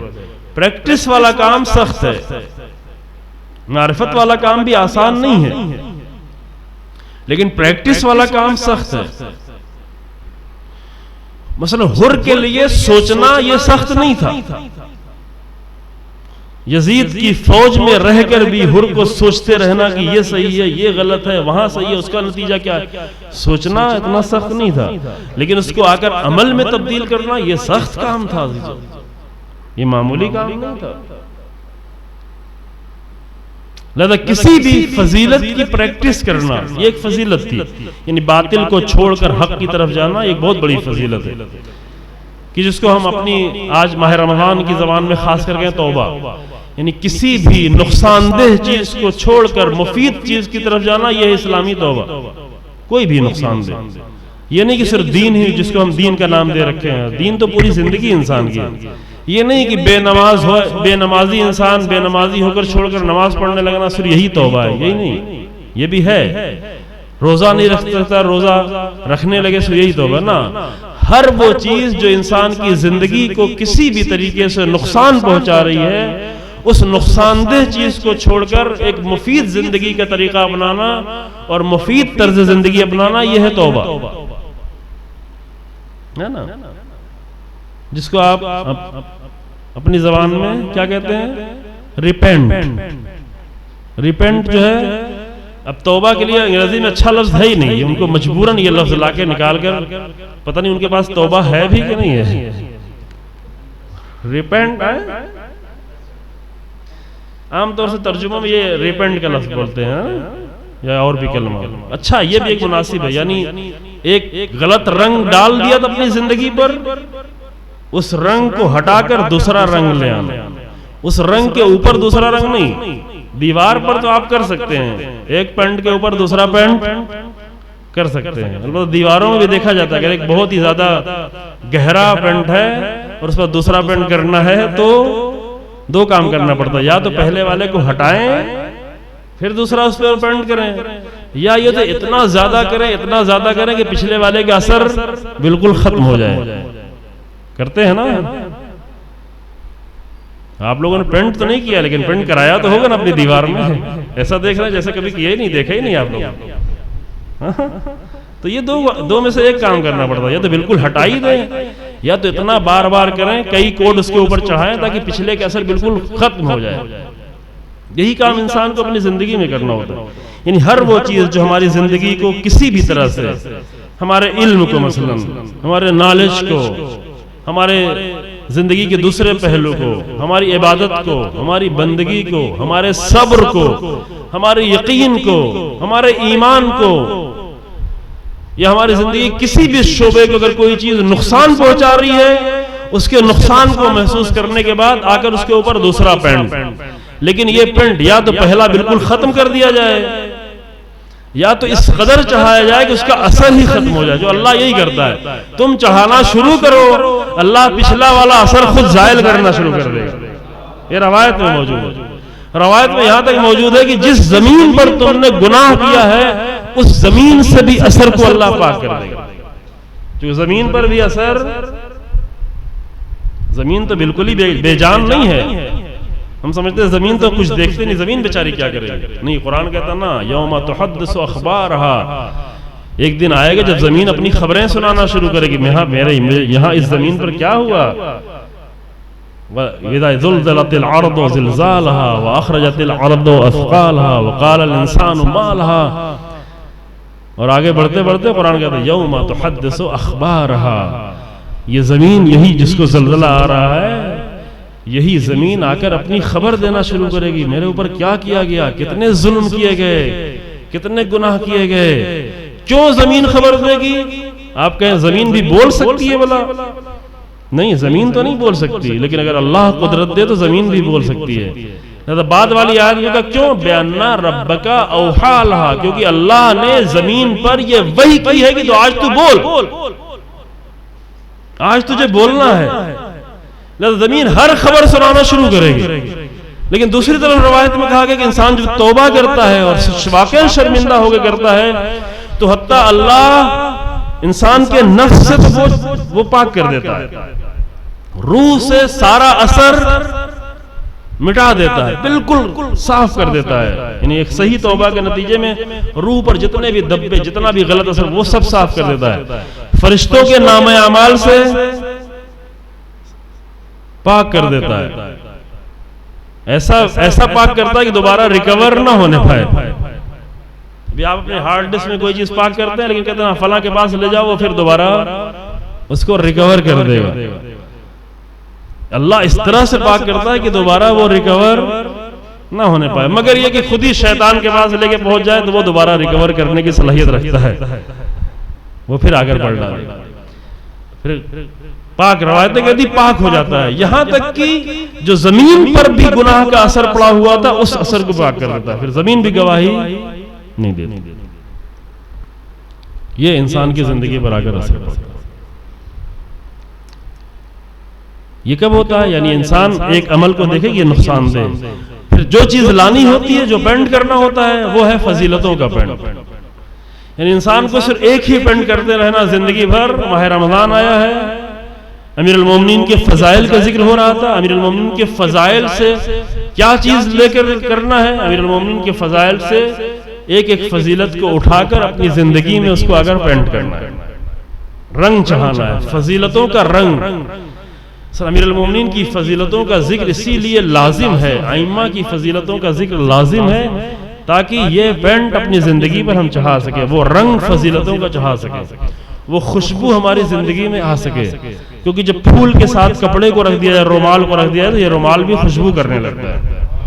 رومال میں خود خوشبو کی صلاحیت نہیں ہے, رومال کپڑا ہے, لیکن چونکہ پھول کے ساتھ رکھا گیا ہے, لہذا یہ پھول نے یہ اثر ڈالا ہے کہ یہ رومال خوشبو کرنا شروع ہو گیا. لہذا اگر امیر المومنین کے ساتھ رہے ہیں تو امیر المومنین کا لازمی اثر یہ ہے ساتھ رہنے کے کہ فضیلتوں کی خوشبو آنا شروع ہو جائے.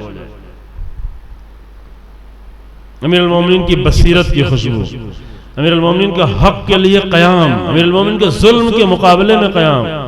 آج ہم ایک اور فضیلت کا ذکر کرنا چاہ رہے تھے لیکن نہیں ہو پائے, وہاں پر پہنچ نہیں پائے. امیر المومنین کی امانت داری, اس کو آپ یاد رکھیں انشاءاللہ کبھی ذکر کیا. آج تیاری جو ہم نے کی تھی وہ اس فضیلت کی تیاری کی تھی. پوری زندگی ایک امین, ایک امانت دار انسان کس طرح سے آ کر اللہ کی امانتوں کو, رسول اللہ کی امانتوں کو, انبیاء کی امانتوں کو کہا, کس طرح آ کر امانت کا حق ادا کر رہا ہے, کس طرح امانت کو پیش کر رہا ہے. اور امانت پورے 63 سالہ امانت داری کا حق ادا کرنے کے بعد جب سر پہ آ کر ضربت لگتی ہے تو فرماتے ہیں فزت ورب الکعبہ. کیوں؟ اس لیے کہ زندگی بھر امانتیں پوری کرتے رہے, کوئی بھی امانت خالی نہیں. خیانتدار لوگ ہوتے ہیں اور خیانتکار لوگ ہوتے ہیں جو بڑی سے بڑی ان کو امانتیں دی جاتی ہیں لیکن امانتوں کو خیانتوں میں تبدیل کر دیتے ہیں. یہ خیانتیں, یہ خیانت کاری ہے. دین امانت ہے, قرآن امانت ہے, اسلام امانت ہے, اہل بیت امانت ہے, امیر المومنین امانت ہے, جناب زہرا امانت ہے. جناب زہرا صرف امیر المومنین کے لیے امانت نہیں ہے, جناب زہرا اپنی فضیلتوں کے لحاظ سے پورے انسانیت کے لیے امانت ہے, خاص کر مومنین کے لیے امانت ہے. حسین ابن علی امانت ہے, کربلا امانت ہے. اور امانت دار لوگ امانتوں کو سنبھالنا جانتے ہیں. امانت دار لوگ جانتے ہیں کہ امانتوں کو کس طرح. یہ خیانتکار لوگ ہیں جو آ کر امانتوں میں تحریف کرنا شروع کرتے ہیں, امانتوں کو بدلنا شروع کرتے ہیں, دین کو بدلنا شروع کرتے ہیں, حق کو بدلنا شروع کرتے ہیں, قرآن کی غلط تعویلیں کرنا شروع کرتے ہیں, قرآن کی غلط تفسیر کرنا شروع کرتے ہیں. یہ خیانتیں ہیں. کربلا کو آ کر بدلتے ہیں, عزاداری کو آ کر بدلتے ہیں, عزاداری میں خیانتیں داخل کرتے ہیں. یہ خیانت ہے عزیزو. ہر وہ چیز کی جو اس حقیقت سے اس کو باہر نکالتے, یہ خیانت ہے. حسین ابن علی وہ امانت دار تھے کہ جنہوں نے آ کر اس طرح سے امانت کا حق ادا کیا. آج ہم کیوں کہتے ہیں السلام علیکہ یا وارث آدم صفوت اللہ؟ یہ جملے سب کے لیے کہہ سکتے ہیں. یہ جملے آج ہم امیر المومنین کے لیے بھی کہتے ہیں, السلام علیکہ یا وارث آدم صفوت اللہ. اے امیر المومنین, آپ آدم کے وارث ہیں, آپ نوح کے وارث ہیں, آپ ابراہیم کے وارث ہیں, آپ موسیٰ و عیسیٰ کے وارث ہیں, آپ رسول اللہ کے وارث ہیں, آپ جناب زہرا کے وارث ہیں. وہ وراثت اور وہ امانت جس کے لیے جناب زہرا نے قربانی دے دی تھی کہ قبر پر کھڑے ہو کر امیر المومنین فریاد بلند کر رہے تھے, رو رہے تھے, گریا کر رہے تھے, وارث ہیں. کیوں ہم کہتے ہیں حسین ابن علی وارث ہیں؟ اس لیے وارث ہیں کہ جو امانت انہیں دی گئی تھی اس امانت کو اس طرح سے ادا کیا کہ اس سے بہتر کا تصور نہیں. امیر المومنین, ابھی امانت داری پہ گفتگو انشاءاللہ بعد میں کریں گے کبھی. امیر المومنین نے پوری زندگی امانت کا حق ادا کیا, امانت دار تھے. چاہے شب ہجرت ہو, چاہے جنگ بدر ہو, چاہے جنگ خندق ہو, چاہے جنگ خیبر ہو, چاہے منبر پر آئے ہوئے ہیں, چاہے محراب میں گئے ہوئے ہوں, چاہے تبلیغ کرنے کے لیے گئے ہوں, مکے میں ہوں یا یمن میں ہوں یا مدینے میں ہوں یا کوفے میں ہوں, زخموں کے درمیان میں ہوں, تیر و تلواروں کے درمیان میں ہوں, لیکن امیر المومنین کو امانت ہمیشہ یاد ہے. کوئی بھی امانت ایک لمحے کے لیے ہاتھ سے نہیں جانے دی. اور جو زندگی بھر اس طرح ساری امانتوں کا حق ادا کر چکا ہو, اسے یہ حق ہے کہ وہ کہے فزت ورب الکعبہ. امانتیں ادا کرتے کرتے سر پہ زر لگی. امانت دار انسان، امانت بہت بڑی فضیلت ہے، بہت ہی عظیم الشان فضیلت ہے، جس پہ آپ مطالعہ کریں گے امانت داری پر انشاءاللہ بعد میں ہم عرض کریں گے آپ کی خدمت میں. ایک بہت ہی عظیم فضیلت ہے. سر پہ تلوار لگ چکی ہے. یہ آج کا دن ہے، آج کے شب. میں کیسے بتاؤں کہ آج کے شب امیر المومنین کی کس طرح سے گزر رہی ہے، زینب ام کلثوم کی آج کی شب کس طرح گزر رہی ہے، امام حسن و امام حسین کی آج کی شب کیسی گزر رہی ہے. چونکہ اب دھیرے دھیرے یقین ہوتا جا رہا ہے کہ اب ہمارے درمیان میں امیر المومنین نہیں ہوں گے.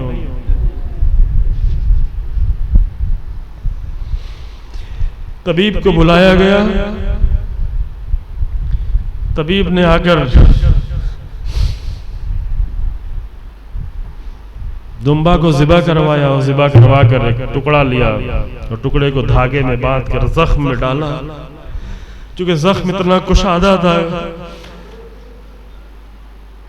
یہ وہی زخم تھا کہ جہاں پر جنگ خندق میں امیر المومنین کو اس سر پر یہیں پر زخم لگا تھا اور رسول اللہ نے گریہ کیا تھا. رسول اللہ آج سے 35 سال پہلے سن 5 ہجری میں، یہ 40 ہجری کا واقعہ عزیزو، 35 سال پہلے رسول اللہ اپنے ہاتھوں سے امیر المومنین کے سر کے زخم کو صاف کر رہے تھے اور امیر المومنین سر کو جھکائے ہوئے بیٹھے تھے. سر سے خون بہ رہا تھا. رسول اللہ اپنے ہاتھوں سے پٹی باندھ رہے تھے. جب تھوڑی دیر بعد سر کو اٹھایا تو دیکھا کہ رسول اللہ کی آنکھوں سے آنسو جاری. رسول اللہ رو رہے، گریہ کر رہے. گریہ کرتے ہوئے دیکھا امیر المومنین حیرت میں پڑ گئے، کیونکہ آج تو خوشی کا موقع تھا، یہ تو گریہ کرنے کا وقت نہیں تھا. تمام اصحاب خوش ہیں، جنگ خندق کی جنگ جیتی گئی ہے، یہ بڑی جنگ تھی، امیر المومنین کی تلوار کے ذریعے سے یہ جنگ جیتی گئی. تو رسول اللہ گریہ کیوں کر رہے ہیں؟ امیر المومنین نے پوچھ لیا، رسول اللہ آپ رو کیوں رہے ہیں، آپ کیوں گریہ کر رہے ہیں؟ کہ رسول اللہ کا گریہ کرنا امیر المومنین کو گوارا نہیں تھا. تو رسول اللہ نے امیر المومنین کے چہرے کی طرف دیکھا، زخمی چہرے کی طرف دیکھا، پٹی بدھے ہوئے چہرے کی طرف دیکھا اور آواز دی، اینما اکون حینما خضبت ہذہ من ھذا. اس وقت میں کہاں ہوں گا جب یہ داڑھی تمہارے سر کے خون سے رنگین ہو رہی ہوگی. آج کے اس وقت کو یاد کر کے 35 سال پہلے رسول اللہ رو رہے ہیں.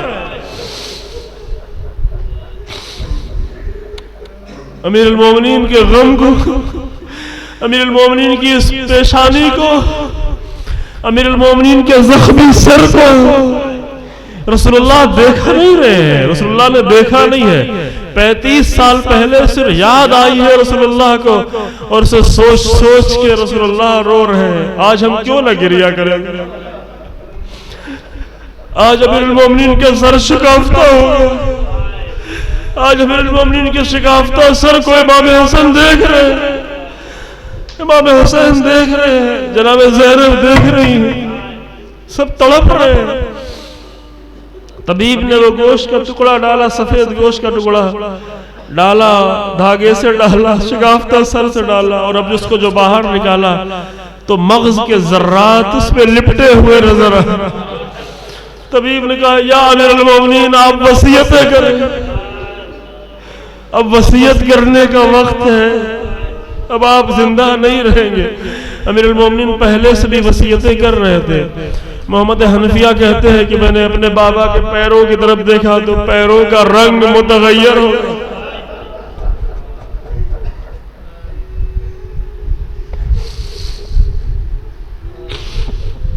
تلووں کا رنگ، پیر کے تلووں کا رنگ، زہر کا اثر اتنا شدید تھا کہ زہر نے صرف چہرے پر، صرف سر پر، صرف دل پر اثر نہیں کیا تھا، بلکہ زہر کی شدت کی وجہ سے امیر المومنین کے پیروں کے تلوے کا رنگ بھی تبدیل ہو گیا تھا. یہ حالت دیکھ کے سب تڑپ رہے تھے، سب رو رہے تھے، باہر اصحاب رو رہے تھے. رو رو کر کہہ رہے تھے ایک مرتبہ امیر المومنین سے ملنے کا موقع دیا جائے. شدت زہر کی وجہ سے بار بار امام کو غش آ رہا تھا, غش سے فاقہ ہو رہا تھا. اصحاب نے جب زیادہ اصرار کیا تو بیت الشرف سے بیویوں کو ہٹایا گیا, جناب زینب کو ہٹایا گیا. مجھے نہیں معلوم امام حسن نے کیا تسلی دی اور کیا کہہ کر ہٹایا, لیکن یہاں پر جب جناب زینب کو ہٹایا جا رہا ہے تو تسلی دے کر ہٹایا جا رہا ہے. لیکن ٹیلہ زینب سے اور ٹیلہ زینبیہ سے جناب زینب کو ہٹایا جا رہا ہے تو وہاں کوئی تسلی دینے والا نہیں تھا. صرف حسین کی یہ آواز آئی تھی, اے میری بہن میری نگاہوں کے سامنے جب تک میں زندہ ہوں اس ٹیلے کی بلندی پر نہ محرموں کے درمیان میں نہ. بی بی کو ہٹا دیا گیا. اصحاب آنے لگے, کہا جلدی جلدی گزر کے چلے جاؤ, وقت کم ہے. اصحاب آ کر دیکھتے تھے, امیر المومنین کے چہرے پر نگاہ کرتے تھے اور جا رہے تھے. لوگوں کی آنکھوں سے آنسو جاری تھا, لوگ رو رہے تھے, فریاد بلند کر رہے تھے, تڑپ رہے تھے, کیونکہ اب سب کو اس بات کا یقین ہو گیا تھا کہ اب مسجد کوفہ ہوگی, لیکن اس مسجد کوفہ میں امیر المومنین نظر نہیں آئیں. مسجد کوفہ ہوگی, مسجد کوفہ کا منبر ہوگا, لیکن اس منبر پر اب امیر المومنین نہیں ہوں گے. زندگی بھر رونے کے لیے تو نہیں کافی ہے کہ امیر المومنین کا منبر امیر المومنین سے خالی ہو جائے گا. اب وہ خطبے نہیں ہوں گے. آ کر لوگ جاتے رہے, روتے رہے, گریا کرتے رہے. جب سب چلے گئے, سب باہر نکل گئے, بیویاں پھر واپس آئیں. امام حسن تھوڑی دیر بعد واپس آ کر پلٹے اور پلٹ کے اگر دیکھا تمام اصحاب تو چلے گئے ہیں, لیکن امام کا بہت ہی خاص صحابی اسبغ بن نباتہ دروازے پہ بیٹھا ہوا ڈیوڑے پہ. کہا اسبغ تم واپس نہیں گئے؟ کہا مولا میں نہیں جا پا رہا ہوں, میں کیسے اپنے آپ کو یہ کہوں کہ اب اس کے بعد میں یہاں سے جاؤں گا تو امیر المومنین کا چہرہ دیکھنا نصیب نہیں, اب اس کے بعد امیر المومنین کا چہرہ نہیں دیکھ پاؤں گا. ایک مرتبہ مجھے اور دیکھنے دے, ایک مرتبہ امیر المومنین کی خدمت میں اور حاضر ہوں. کہا کہ بابا کی حالت زیادہ خراب ہے. جب بہت زیادہ اصرار کیا تو واپس پلٹے. کہا ٹھیک ہے میں اجازت لے کے آتا ہوں. پھر گئے اور جا کر واپس پلٹے اور لے کر گئے اسبغ بن نباتہ کو. وہاں اسبغ بن نباتہ جب خدمت میں پہنچا, امیر المومنین نے ہاتھ پکڑ لے. کہا اسبغ بن نباتہ تم آ گئے. اسبغ بن نباتہ نے وہاں پر جب پہنچا تو امام نے اس سے پھر ایک تقاضا کیا. یہ درد تھا امیر المومنین کا عزیزو, یہ مصائب کا سب سے اہم حصہ ہے امیر المومنین کے. ایک درد تھا جو امیر المومنین کے اوپر آیا تھا. 30 سالوں سے درد تھا کہ امیر المومنین کا علم کوئی لینے والا نہیں تھا, روک دیا تھا. وہ امیر المومنین جو علم آ کر دیتے تو نہج البلاغہ بنتی, اس امیر المومنین کے ہاتھوں میں بیلچہ اور بھاوڑا پکڑا دیا گیا تھا. امیر المومنین کو خلافت سے روک دیا گیا تھا. امیر المومنین کو الہی حکومت سے روک دیا گیا تھا. امیر المومنین باغ میں نظر آتے تھے, امیر المومنین کھیتوں میں نظر آتے تھے. امیر المومنین کی جگہ کھیت نہیں تھے, امیر المومنین کی جگہ باغات نہیں تھے, امیر المومنین کی جگہ منبر تھا, امیر المومنین کی جگہ تخت خلافت تھا. امیر المومنین کی جگہ وہ تھی جہاں سے پوری انسانیت کو فائدہ پہنچتا. لیکن یہ درد تھا امیر المومنین کا جو ہمیشہ باقی تھا. لہذا آخری وقت میں اسبغ کے ہاتھ کو پکڑا اور کہا وہی نقطہ, وہی جملہ, سلونی سلونی. اے اسبغ مجھ سے پوچھ لو, مجھ سے پوچھ لو, قبل ان تفقدونی, قبل اس کے کہ تم مجھے کھو دو. اب واقعاً پوری انسانیت امیر المومنین کو کھو رہی ہے. اب امیر المومنین ہمارے درمیان سے جا رہے ہیں, لیکن اپنے درد کا اظہار کر رہے. پوچھو. لیکن ہمیشہ یہ جملہ امیر المومنین کہتے تھے, آج ایک جملے کا اضافہ تھا, اما خففوا الیہ. لیکن دیکھو اسبغ بڑے سوال نہیں کر رہا, اس لیے کہ تمہارے امام میں اب اتنی طاقت نہیں ہے کہ بڑے سوالوں کا جواب. بار بار امام کو غش آ رہا تھا. اسبغ نے کچھ سوال پوچھا, وہ تھوڑا سوال پھر بھی بڑا, انشاءاللہ آپ جا کے پڑھیں. سوال پوچھا. اس سوال کا ایک حصہ یہ تھا کہ میں نے رسول اللہ سے سنا تھا کہ انا و علی ابوا هذه الامه، میں اور علی اس امت کے باپ ہیں. یہ حدیث مجھے سمجھ میں نہیں آئی. اس حدیث کا مطلب کیا ہے؟ پھر امیر المومنین نے آ کر اس کی وضاحت کی. پھر امیر المومنین نے وہ درد بھی بیان کیا کہ رسول اللہ نے تو امت کو باپ دے کے دیا تھا، لیکن امت اپنے باپ کو حقیقی قدر نہ کر پائی. امت نے اس باپ کو چھوڑ دیا. یہ کہتے کہتے امیر المومنین کو غش آ گیا. پھر دوبارہ افاقہ ہوا. پھر امام کو جب افاقہ کہا ابو اسبق تم باقی ہو. اسبق کا ہاتھ امام کے ہاتھوں میں تھا.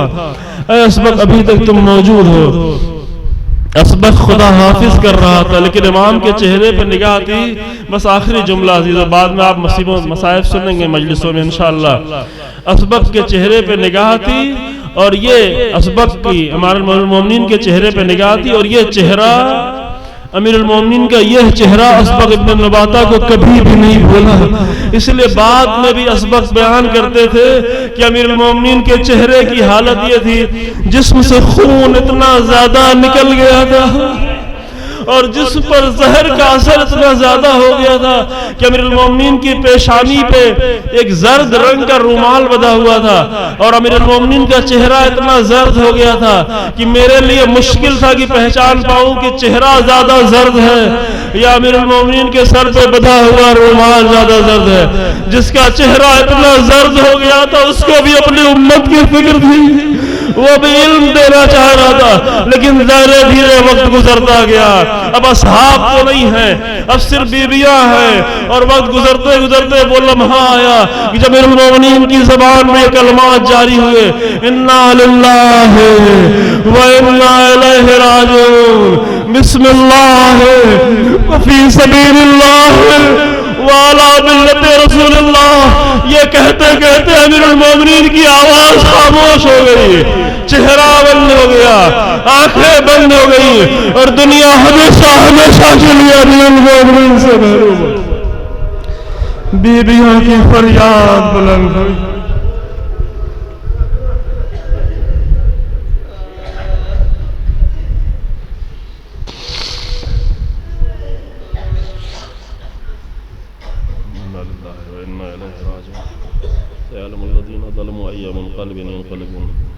پروردگار ہمارے اس مختصر سے عمل کو قبول فرما.